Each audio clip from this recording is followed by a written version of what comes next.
muito bem-vindo aos seus 5 minutos com o pediatra. E hoje vou-vos falar sobre infecções respiratórias de repetição. E porquê é que as crianças ficam tantas vezes doentes nesta altura do ano? Isto acontece principalmente em crianças até aos 5 anos de idade.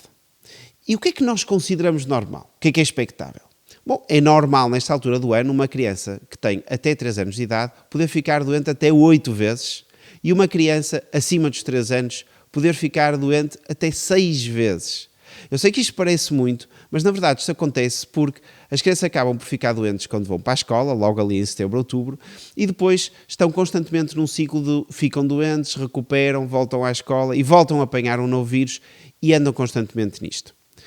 Não sabem a causa, provavelmente tem a ver com diferenças de imunidade, mas a verdade é que isto acontece e depois de passar esta idade tudo fica bem. Mas acima disto, convém investigar para ver se existe algum problema mais sério por trás. Então, mas porquê é que as crianças ficam tantas vezes doentes? Isto é simples de perceber. No outono e inverno as temperaturas são mais frias e existe também mais umidade, quer no exterior, quer no interior. E esta temperatura fria faz com que os vírus se repliquem mais rapidamente e consigam sobreviver durante mais tempo. Ao mesmo tempo, a umidade faz com que os vírus fiquem retidos em pequenas partículas de água que ficam em suspensão no ar durante mais tempo. Isto é particularmente verdade nos espaços fechados.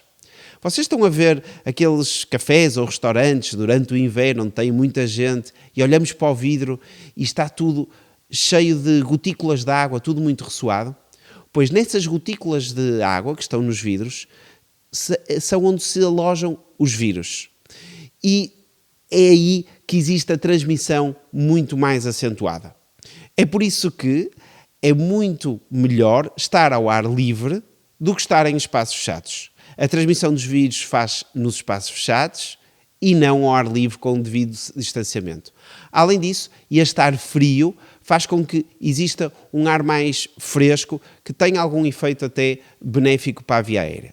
Logicamente, em temperaturas extremas, mas isto vale também para o calor extremo. Portanto, no calor extremo e no frio extremo, existe alguma alteração da imunidade da via aérea, mas se houver uma exposição regular ao ar livre, esta alteração da imunidade não acontece. E, portanto, a mensagem é passar mais tempo ao ar livre, que é muito benéfico.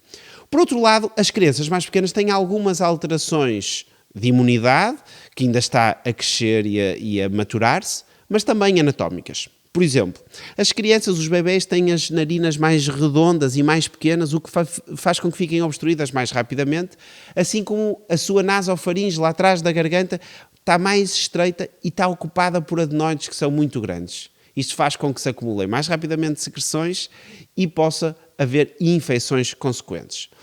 E depois também toda a via aérea, desde a laringe até à traqueia, até aos brônquios, é um bocadinho mais mole e faz com que exista maior propensão a ficar inflamada e a acumular secreções. E, portanto, já vimos aqui que existem várias razões para isto acontecer. Mas depois existem também alguns fatores de risco inerentes ao próprio. Por exemplo, crianças que têm história familiar de asma ou de alergias ou de atopia têm tendência a ficar mais vezes doentes, crianças que nasceram prematuras ou com baixo peso ao nascimento, crianças que têm história de refluxo gastroesofágico, ou seja, de bolsar muito, também podem ficar mais doentes, ou com outras alterações crónicas.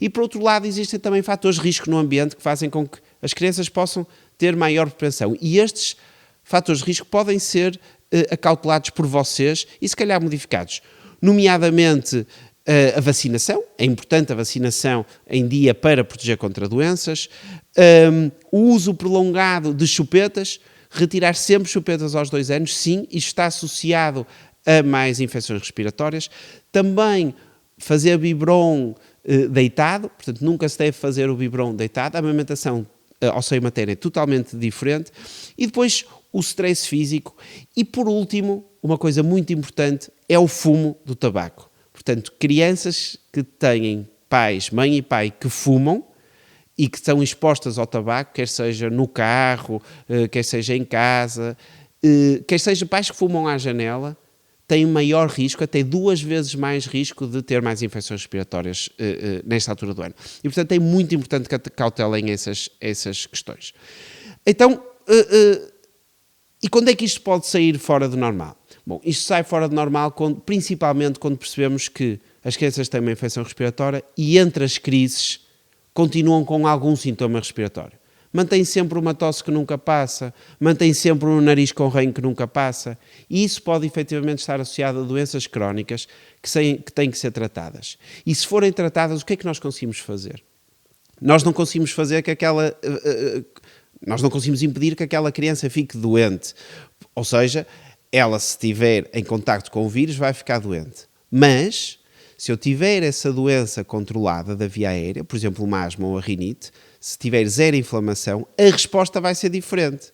Ou seja, se aquela criança estiver devidamente tratada, quando ela entra em contacto com o vírus, fica doente, mas dura 2, 3 dias e passa. Se não estiver tratada, por outro lado, essa doença crónica que tem por trás, mais uma vez a asma ou a rinite, quando entra em contacto com o vírus, tem uma crise muito aumentada e fica com muito mais sintomas e durante muito mais tempo.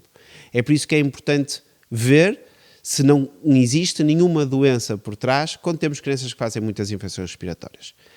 E por fim, como é que podemos prevenir isto? Na verdade, não há nada espetacular para as prevenções, a não ser que haja uma doença crónica, mais uma vez, que seja necessário ser tratado. Não há nada muito espetacular. As indicações são, e por incrível que pareça, isto previne mesmo, uma boa alimentação com cores variadas no prato, sono e descanso adequado, uma atividade física regular e ter uma vida tranquila. Está provado que todos estes pontos aumentam a capacidade dos glóbulos vermelhos de combaterem as infecções. Muito mais do que qualquer outro medicamento.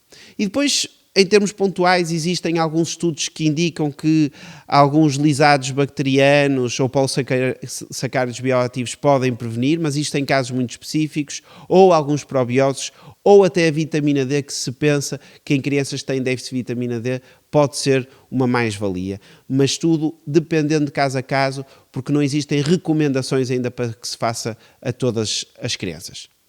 E, portanto, era isto que eu vos tinha para dizer. Espero vocês no próximo episódio.